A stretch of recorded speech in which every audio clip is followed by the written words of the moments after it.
নমস্কার বন্ধুরা, তো আজকে হচ্ছে বিয়ের দিন। তো কলা গাছ পোতা চলছে আর আমাদের রং খেলা হয়ে গেছে। তো আমার অবস্থা দেখো মুখের, কি অবস্থা আর বিয়ে মানেই হলো আনন্দ, সবাই একসাথে হয়েছি তো আনন্দ তো করবোই। তো এটা হচ্ছে জামাইবাবু, এই জামাইবাবুকে রং মাখিয়েছি। তো দাদা জামাইবাবু আমাকে বকছে, বলছে দাঁতে কে দেয়, তো জামাইবাবু আমার দাঁতে দিয়েছে, আমি দিইনি জামাইবাবুর দাঁতে। তো সোনালি এখানে বসে পড়েছে, জলসাতে যাওয়ার আগে কি নিয়ম করা হয় চলন চাই, তো সেটাই করছে।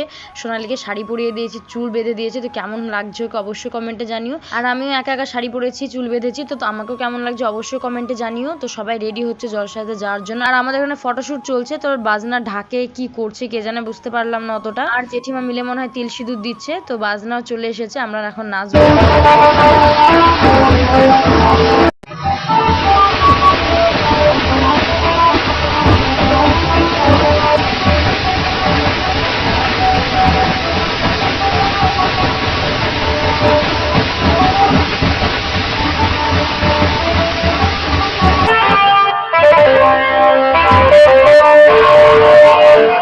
তো ফাইনালি আমাদের জামাই চলে এসেছে, মানে ঠাকুর জামাই আমার। তো তাকে বরণ করা হচ্ছে, যার জন্য আমার ননদ আজ সারাদিন না খেয়েছিল। তো সে চলে এসেছে অবশেষে। তাকে জামাইবাবু চ্যাংদোলা করে তুলে নিয়ে চলে গেল ঘরের ভেতরে। জামাই কিন্তু ধুতি ধরে আছে, যদি ধুতি খুলে যায়। তো এখন হবে শুভ দৃষ্টি। তো মোবাইলটা মানে ঠিকভাবে ধরেনি, সেজন্য একটু অসুবিধা হচ্ছে তোমাদের দেখাতে। আর আমাদের জায়গাটা তো ছোট, সেজন্য মানে প্রচুর লোক হয়ে গেছে, দাঁড়ানোর জায়গা নেই। আর ভিডিও করতে খুব অসুবিধা হচ্ছে, বারবার লোকজন যাওয়া আসা করছে। শুভ দৃষ্টির আগে যে 7 পাক ঘোরাতে হয়, তো সেটাই ঘোরাচ্ছে। আর জামাইকে ধাক্কা মারছে, তো জামাইকে ধরার জন্য ওর ভাইও রেডি যে দাদাকে পড়তে দেবো না। আর আমাদের সোনালি পাতলা হলেও কিন্তু ওয়েট আছে, 4 জন মিলে তাও ঘোরাতে পারছে না। আর জায়গা ছোট, তো সেজন্য আরো অসুবিধা। শুভ দৃষ্টির ভিডিওটা করা হয়নি, সেজন্য তোমাদেরকে দেখানো হলো না। তো মালা বদলও মালা বদল করা দেখে আমার একটা গানও মনে পড়ে গেল, কিন্তু এখন আর করতে চায় না। তো দেখতেই পাচ্ছ ওরা কি সুন্দরভাবে ফটোশুট করছে। আর আমাদের সোনালিকে বলা লাগবে না, ওকে শুধু বলতে হবে যে ছবি তুলে দেবো, ব্যাস। তাহলে আর কোনো ব্যাপার না, কিভাবে পোজ দিতে হবে সে ও নিজেই ঠিক করে নিবে। দেখলে ক্যামেরার দিকে তাকিয়ে কিভাবে মিচকে আসলো। তো এখন চলছে হাত বাঁধাবাঁধি, মানে হাতের পর হাত রেখে শপথ করতে হবে যে সারা জীবন এই হাতে তোমাকে রান্না করে আমি খাওয়াবো, এই হাত দিয়ে বাসন মাজবো, তোমার নোংরা জামা কাপড় কাচবো। মানে ঠাকুরের মন্ত্র বলে আমরা বুঝতে পারি না, মন্ত্রের মধ্যে হয়তো ওইসবই বলা থাকে।